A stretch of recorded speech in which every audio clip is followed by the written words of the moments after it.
राधे राधे, हरे कृष्णा। कैसे हो आप सभी लोग? आशा करती हूँ आप सभी परम मंगल में होगे, स्वस्थ होगे, अच्छे होगे।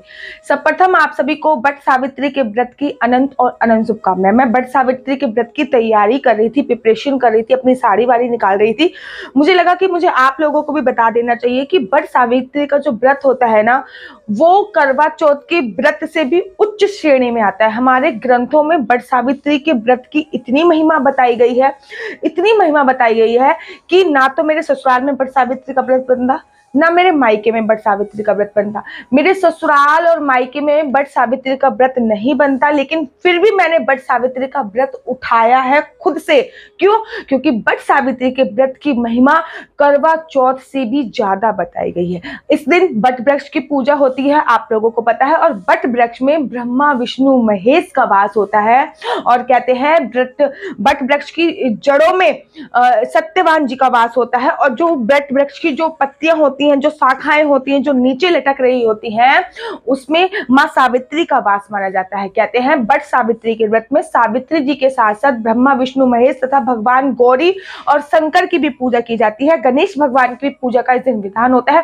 कैसे पूजा करनी है, क्या क्या सामग्री चाहिए, प्रथम बार व्रत रख रहे हैं तो रख सकते हैं, ससुराल में व्रत नहीं रखा जाता तो रख सकते हैं, मायके में व्रत नहीं रखा जाता तो रख सकते हैं, क्या क्या पूजा सामग्री होती है और व्रत कब है, ये संपूर्ण जानकारी आपको इस वीडियो के माध्यम से मिल जाएगी। देखिए, 19 मई को बट सावित्री का व्रत मनाया जा रहा है और 19 मई को सर्व पितृ अमावस्या भी है, अर्थात पितरों को मोक्ष करने वाली अमावस्या है इस दिन। और इसी दिन है शनि जयंती। महाराज, पूरे साल जो शनि जी से परेशान है, शनि की साढ़े साती है, शनि की ढैया है, शनि का आपकी कुंडली में प्रभाव अच्छा नहीं है, पूरे साल जो शनि महाराज से परेशान है, केवल एक दिन उपाय करके आप शनि की प्रकोप से मुक्ति पा सकते हो। उसके ऊपर अलग डिटेल में वीडियो बनाऊंगी। आज की वीडियो केवल बट सावित्री पर है। 19 मई को बहुत धूमधाम से बट सावित्री का व्रत बनाया जा रहा है। वैसे तो अमावस्या की जो तिथि प्रारंभ हो रही है वो 18 तारीख से ही हो रही है, लेकिन उदय तिथि के अनुसार जो व्रत रखा जाएगा बट सावित्री का, वो 19 मई को व्रत रखा जाएगा। बट सावित्री के व्रत में जो पूजा विधान होती है ना, वो दोपहर को 12 बजे से लेकर शाम को 4 बजे तक होती है, अर्थात दोपहर को पूजा की जाती है। क्योंकि अमावस्या की जो पूजा होती है वो दोपहर को होती है, जैसे कि पितरों की जो पूजा है, ठीक है ना। पितरों की पूजा का विधान कब से है? 10:30 बजे से लेकर दोपहर को 3-4 बजे तक पितरों की पूजा का विधान है। ठीक ऐसे ही अमावस्या की जो पूजा होती है वो 12 बजे से प्रारंभ, मतलब घर पे अपने कर लो, आप घर पे लक्ष्मी गणेश जी बनाकर आप पूजा अर्चना बंद कर सकते हो। लेकिन बट वृक्ष के पेड़ के नीचे जो पूजा अर्चना वंदना का विधान होता है वो 12 बजे के आसपास ही होता है। तो 19 मई को, बाकी मैं आपसे एक बीच बोलना चाहूंगी कि मैं आपको बता रही हूँ जो शास्त्रों में विधान लिखा है, लेकिन आपके ससुराल में, आपके मायके में और आपके यहाँ पर जैसे भी व्रत होता है, आपको व्रत वैसे ही रखना है, ठीक है। जैसे शास्त्रों में लिखा है, मैं केवल आपको वही विधि बता रही हूँ। लेकिन आपके ससुराल में जैसे व्रत होता है, जैसे आपकी सास बताई, ये नहीं कि आपने बोल दिया कि अरे आशु दीदी ने बताया ऐसे ऐसे करना है, उनको भी ऐड कर लीजिए। लेकिन आपकी सास ने जो बताया है वो सबसे ज्यादा सर्वोत्तम है, ठीक है। तो सबसे पहले 19 मई को व्रत रखना है। कहीं कहीं पे व्रत रखा जाता है, कहीं कहीं पे व्रत नहीं रखा जाता, केवल बट वृक्ष की पूजा करने के तत्पश्चात खाना वाना इत्यादि खा लिया जाता है, ठीक है ना। कहीं कहीं पे संपूर्ण दिन व्रत रखा जाता है, कहीं कहीं पे सूर्य अस्त के बाद व्रत को विश्राम कर दिया जाता है। तो जैसे आपके यहाँ पे होता हो, आपको वैसे करना है। अगर आप नया व्रत प्रारंभ करने की सोच रहे हो तो डेफिनेटली इस साल नया व्रत प्रारंभ कर सकते हैं। अगर आप नई नवेली दुल्हन और आपका पहला व्रत है तो बहुत बहुत शुभकामनाएं। अगर फिर भी पहला व्रत नहीं है तब भी नया व्रत प्रारंभ करने की सोच हो तो डेफिनेटली आप नया व्रत प्रारंभ कर सकते हो। इस व्रत को ये नहीं कि शादी के पहले साल से ही प्रारंभ कर दिया, जब मन चाहा तब इस व्रत को प्रारंभ कर सकते हैं, लेकिन शादी के पहले साल से अगर प्रारंभ कर दिया तो सोने पे सुहागा है। मेरे यहाँ पे, मेरे मायके में भी नहीं होता और ससुराल में भी नहीं होता, मैं बोल रही हूँ ना, लेकिन फिर भी शादी के पहले साल से ही मैंने इस व्रत को प्रारंभ किया था और इस व्रत को मैं आज तक रखती आ रही हूँ। आपको पूजा अर्चना वंदना भी बताऊंगी। सबसे पहले मैं आपको बताती हूँ कि बट सावित्री के व्रत में किस किस सामान की आपको जरूरत है। तो देखो, सामान की मैंने पूरी एक लिस्ट बना ली है, ताकि ऐसा ना हो कि आप लोगों, मैं कोई भी सामान भूल जाऊं। तो आप लोग भी ऐसा कीजिए, कॉपी पेन ले लीजिए और ये सामान रखना प्रारंभ कर दीजिए। सबसे पहला जो सामान नहीं कह सकती, ये है बट वृक्ष। बट वृक्ष की तो सभी को जरूरत होती है। अगर आपके आसपास वृक्ष है और आप जाने में सक्षम है तो उस बट वृक्ष के पास जाइए। कहते हैं कि बट वृक्ष में ब्रह्मा विष्णु महेश का वास होता है और साथ ही के साथ बट वृक्ष जो होता है वो दीर्घ आयु होता है। उसके जितना पुराना बट वृक्ष होएगा उसकी पूजा अर्चना वंदना करने का उतना विशेष महत्व होता है। कहते हैं बट वृक्ष की आयु जो होती है वो बहुत लंबी होती है, इसीलिए हमारे पति की जो आयु होती है, हमारे सुहाग की जो आयु होती है वो बहुत ज्यादा लंबी हो जाती है।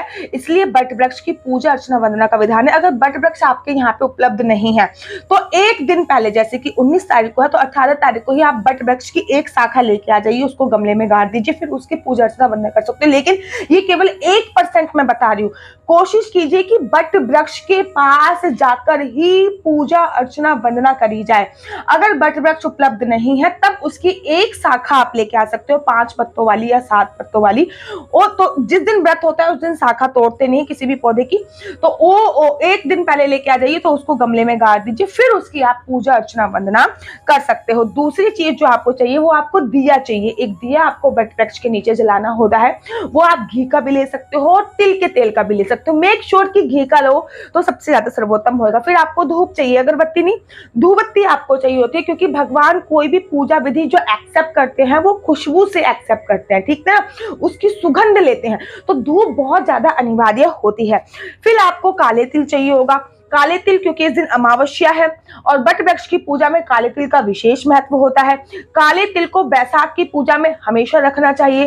काले तिल का दान करने से, इसमें बैसाख के महीने में ही लिखा है कि काले तिल का दान करने से आपको गाय दान करने का फल प्राप्त होता है। काले तिल का जो दान होता है, सबसे बड़ा दान स्वर्ण दान, सबसे बड़ा दान भूमि दान बताया गया। भूमि दान से बड़ा स्वर्ण और स्वर्ण दान से बड़ा कन्यादान और कन्यादान से भी बड़ा तिल दानम बताया गया है। तो तिल की पूजा का विशेष महत्व होता है। उसके बाद आपको चावल लेने हैं। चावल आपको, एक भी चावल टूटा हुआ नहीं होना चाहिए, खंडित नहीं होना चाहिए, तो दैट इज कॉल्ड अक्षत लेने हैं आपको। हल्दी जो शुद्धता का प्रतीक मानी जाती है, आपको हल्दी लेनी है। सिंदूर और रोली लेनी है।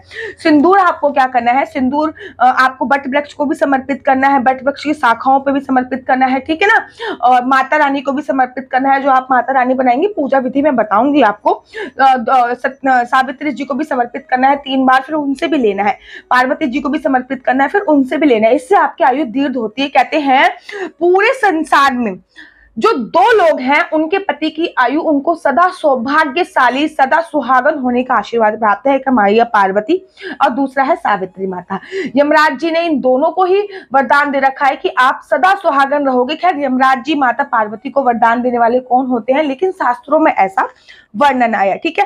फिर आपको कच्चा सूत लेना है। सफेद रंग का जो कच्चा सूत होता है वो आपको लेना है। अगर कच्चा सूत ना मिले तो आप कलावे का उपयोग कर सकते हो। वैसे शास्त्रों में कच्चे सूत की ही महिमा बताइएगी, क्योंकि आपको वो कच्चा सूत बांधना है बट वृक्ष पर, उससे फेरी लेनी होती है, 7 फेरी आपको लेनी होती है। उसके बाद आपको जनेऊ लेना है, तो जनेऊ आपको बट वृक्ष पे समर्पित कर देना है। कपूर लेना है, क्योंकि जब आप आरती करोगे तो कपूर से ही धुनी आप दोगे, ठीक है। उसके बाद आपको पुए जानते हो, मिठाई में पुए, अगर आप लोग जानते हो, जो मीठे गुलगुले होते हैं, हमारे यहाँ पे उसको मीठे पुए बोलते हैं, ठीक है ना, जो गुड़ के बनते हैं, आटे के, और देसी घी में फ्राई कर दिए जाते हैं। तो 5 या 7 आपको मीठे पुए लेने हैं।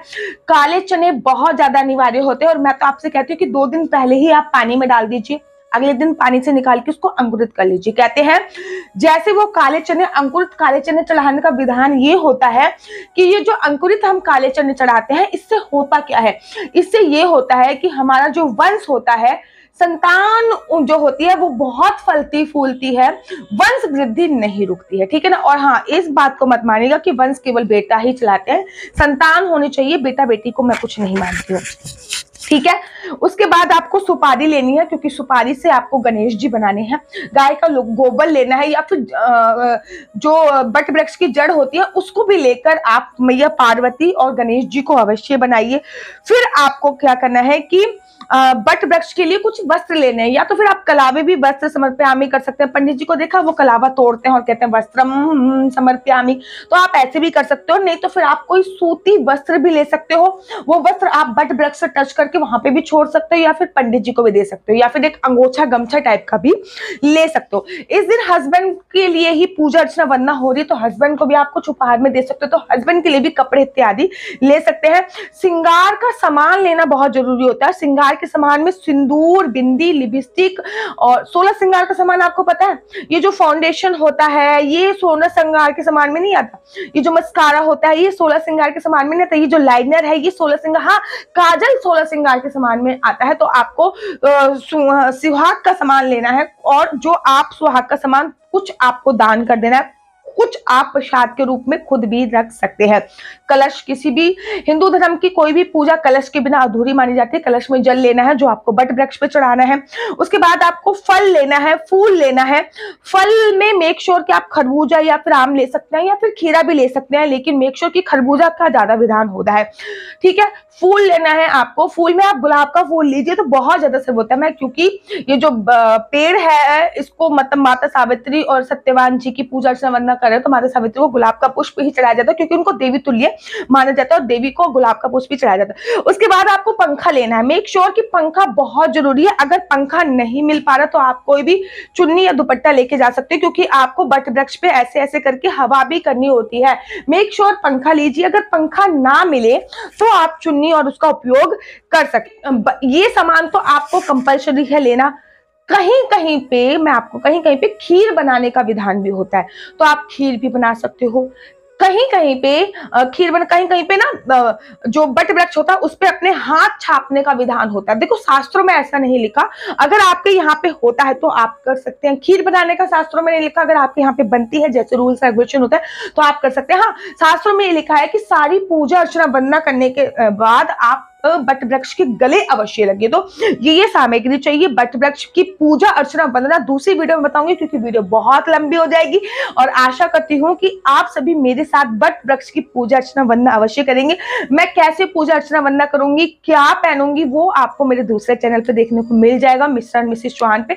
तब तक के लिए मुझे दीजिए इजाजत। राधे राधे, हरे कृष्णा, हरि